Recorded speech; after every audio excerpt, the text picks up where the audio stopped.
Okay, మామూలు అందంగా ready అవ్వలేదు. బాహుబలిలో అనుష్కలా ఉన్నావు. అదే ఆ పచ్చిపాట్లో పొలం ఉండదు కదా, ఆ అనుష్క. ఈ మాట ఏం తక్కువ లేదు. మీకు ఎన్నో చెప్తున్నాను, వీటికి కట్నే గుర్తించండి. ఆ పక్కింటాడు అదే పనిగా చూసాడు, అది మాదే పట్టి ఒక్కసారి ఆయన క్లియర్ గా చూడండి, వాడే గుర్తిస్తాడు. మళ్ళీ ఎందుకు కనీసం బాత్రూమ్ డోర్ పెట్టించండి. ఆ ఎదుటి షాక్ తొంగి చూడబోయాడు. తొంగి చూడబోయాడా? చూసాడా? ఎంత చెప్పాను. చూస్తే నువ్వు అప్పుడు ఎందుకు వాడే తెచ్చేవాళ్ళే కానీ ఇలారా. అయినా ఇప్పుడు పుట్టింటికి వెళ్ళాల్సిన అవసరం వచ్చింది. మా నాన్నగారి నా మీద భయంగా పెట్టుకున్నాడు. కూతురికి లంగా పెట్టలేదు కానీ బెంగ పెట్టుకున్నాడు అప్పుడు కాడు. దీన్ని చేసుకోవడం వల్ల ఏ లాభం లేదండి. ఆ చదివింపులైనా వస్తాయి అనుకుంటే గుళ్ళో పెళ్లి చేసుకొని తెచ్చా. అక్కడ కానుకలు ఉండి లేదంటే మొక్కలు వేసుకుని అందులో వేసారు. నాకేం వస్తాయి? పోనీ నా పేరు శేషు, దీని పేరు కీర్తి. శుభలేఖలో ఏమని రాయాలండి? శేషు కీర్తి వివాహం రాయాలా? కీర్తి శేషుల వివాహం రాశారు. సచిన వాళ్ళ పేరు ఎవడు రారు అక్కడికి. ఏంటి ఈ గ్యాప్ లో ఎవరిగా ఎక్స్పోజింగ్ ఇస్తావా? కెమెరా చూస్తుంటే చెప్పు. కాదండి, ఎప్పుడు మా వాళ్ళు చెప్తా ఉంటారు, ఏ రోజు మీ వాళ్ళకి నగ నట్ట పెట్టారా? నీకు నగలు నట్ట పెట్టడానికి మాది కళ్యాణ్ జ్యువెలరీస్ కాదే, కళ్యాణ్ టిఫిన్ సెంటర్. కావాలంటే ఒక దోశలకు పెడతారు. ఇదిగో ఇలా ఆడవాళ్ళు మాట్లాడితే మేము అడుగుతామండి, అడుగుతాం. ప్రతిదానికి ఫీల్ అవ్వకండి. భార్య అంటే భర్తలో సగం అదొక గుర్తు పెట్టుకోండి చాలు. అవునా? అంటే ఇప్పుడు మేము ఏడిస్తే మేము ఏడుస్తాం, మేము నవ్వుతాం. ఒకవేళ సైడ్ కాస్త ఎక్కువ నవ్వుతాం. దోకంటే మీకు దండం పెడతాం. కిందలా మాట్లాడి తాగొచ్చారా ఏంటి? తాగొచ్చారంటే ఎవడు తాగలేదు? ఇప్పుడు ఆయన తాగలేదా?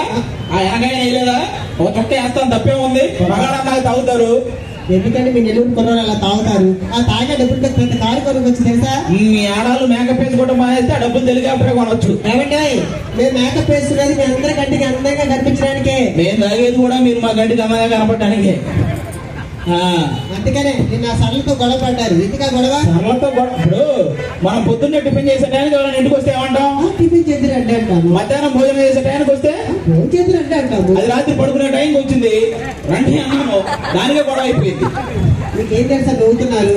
పెళ్ళై 10 నెలలు అవుతుంది, పిల్లలు ఏమి లేదు. పక్కన సుబ్బారావు పెళ్ళైన వారానికి రోజు సినిమా తీసుకెళ్తున్నాడు. ఏ రోజు మీరు తీసుకెళ్ళాలి అడగండి. నేను చాలా సార్లు అడిగి అది రాలేదు. రెండే చేయమంటావు? రావులు కాదండి నన్ను. సరే సరే, వాడెవడో వస్తున్నావు, నువ్వు జాగ్రత్తగా ఉండు. అప్పా ఎవరండి చొక్క? మీ అక్క. ఏం కావాలి? మన ఆవిడ గారా? మన ఆవిడ గారు కదరా, మా ఆవిడ గారు. ఏం పేరు? మీ ఆవిడ గారు అక్కడ ఉన్నారు చూడు, వాయు కొడతారు వెనక నుంచి. మన ఆవిడ గారు అంటే ఏం పేరు? ఏం పేరా? సోనాలి. సత్తుపింద కనపడట్లా? మొత్తం పైనుంచి కింద వరకు అన్ని చోట్లే. ఏమిటి మీ ఆవిడ చూస్తుంటే నాకు కవిత చెప్పాలనిపిస్తుందండి. దాన్ని చూస్తానా? అవునండి. చెప్పు. నీకోసం నీ గొడుగు, అయ్యో నీ అడుగులో నా అడుగు. నీకేం కావాలో అడుగు. దాని మూతి కడుగు. అది కవిత. అది అవునండి. నువ్వేం చేస్తుంటావా? నేనేం చేయను, అన్ని మా పనులు చేస్తుంటారు. నీ పనులే చేస్తారా మొత్తం? నువ్వేం బీగేదేం లేదు. చెప్పు. కాదు సార్, నేను పెళ్లి చూపులకి వెళ్తానండి. బాగుందా? పెళ్లి చూపు ఆల్రెడీ పెళ్లి చేసుకుని మళ్ళీ పెళ్లి చూపులు కాదు. బాగుందో లేదా ఆవిడనే అడుగు. ఎలా ఉంది? 5 పైసల్లో కొన్నా. కాదండి, పెళ్లి గారి కుర్రాలు ఉన్నారు చాలా మంది ఇక్కడ. పెళ్లి గారి కుర్రాలు అసలు ఓవేసుకోండి. వాళ్ళ ఇప్పుడు ఓ వేసుకునే పొజిషన్ లో లేరు కానీ నువ్వు చెప్పు. సరే, అలాగే సంబంధం కుదిరి సర్కారు విషయానికి వస్తే మామూలుగా కారు ఇస్తానంటే కోర్టు ఇస్తారంటే కారు కావాలని అడగండి. కూలర్ ఇస్తారంటే ఏసీ కావాలని అడగండి. వాళ్ళ అమ్మాయిని ఇస్తారంటే వాళ్ళ అమ్మమ్మని అడగండి, చేసుకోండి. ఇది చెప్పినట్టు ఏమండి మీ ఆవిడ గారు చుట్టూ ఎంత బాగుంది, ఏం వాడతారు? ఏం లేదండి, నేను యాంకర్ అమ్మ గారు ఉంటే వాడతాను. ఉదయం లేచి షాంపూతో తలస్నానం చేస్తా. మధ్యాహ్నం అయితే అంత ఆయిల్ పెట్టి మడతనా చేస్తాం. మరి రాత్రికి విగ్గు తీసి వాడుకున్న కుక్కనే తగిలేస్తుంది.